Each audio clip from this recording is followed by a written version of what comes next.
So, when we started this MOOC, I promised you that it was going to be a practical MOOC. Nothing but the facts, all technique.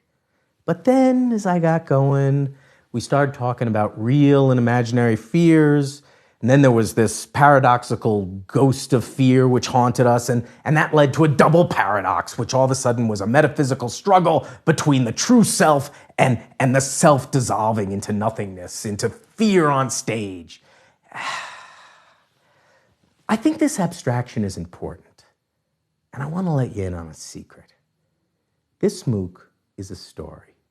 It's a story about the self.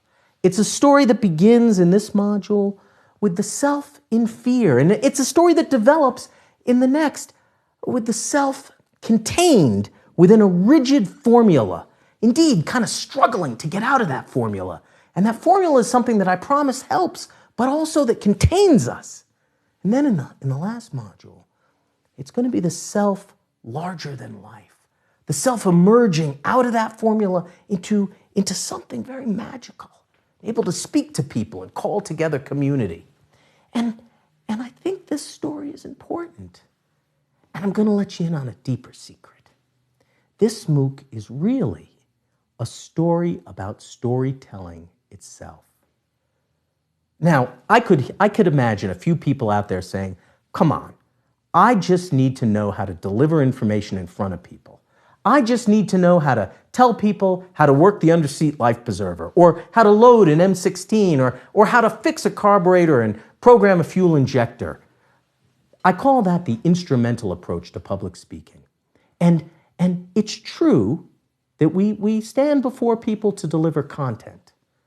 But really, content can be delivered on a laminate card.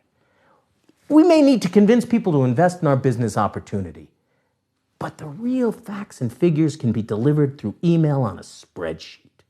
You're there as a human being to tell a story. This leads us to Kuskin best practice number 2. Successful presentation is storytelling. And storytelling is important because storytelling is human. Let's think of the implications of this for a bit. What can we know about storytelling? Well, I think these are Kuskin best practices 3 to 5. Kuskin best practices 3.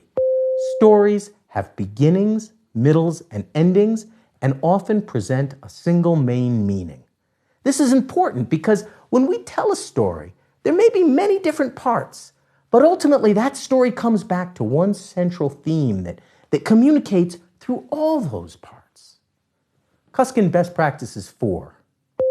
Stories are always, in part, about the storyteller, or people want to see people. That's true. It's true in the sense that when you deliver content, you're on stage, you're part of the content, and people want to see people. Kuskin best practices 5. Stories are told, and great stories are performed.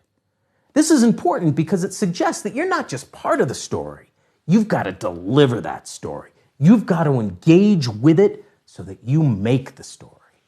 In the next 2 videos, I'm going to go through these implications, these best practices, more slowly.